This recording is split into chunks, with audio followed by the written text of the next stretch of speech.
అనగనగా ఒక పెద్ద అడవిలో ఒక బలమైన సింహముండేది. ఆ సింహం ప్రతిరోజూ జంతువులను వేటాడేది. అందరూ చాలా భయపడ్డారు. ఒకరోజు అన్ని జంతువులు కలిసి ఒక నిర్ణయం తీసుకున్నారు. ప్రతిరోజూ ఒక జంతువు స్వయంగా సింహం దగ్గరకు వెళ్లాలని నిర్ణయించారు. అలా ఒకరోజు ఒక చిన్న కుందేలు వంతు వచ్చింది. అది చాలా తెలివిగా ఒక ప్లాన్ ఆలోచించింది. కుందేలు చాలా ఆలస్యంగా సింహం దగ్గరకు వెళ్ళింది.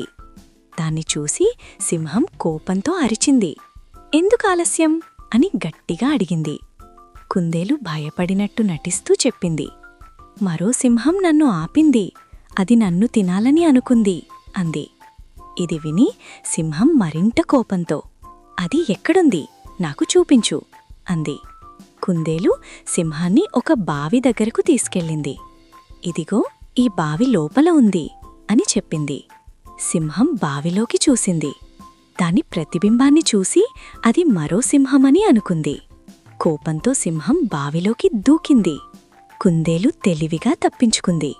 అన్ని జంతువులు ఆనందపడ్డాయి. ఈ కథలో నీతి, తెలివి బలం కంటే గొప్పది.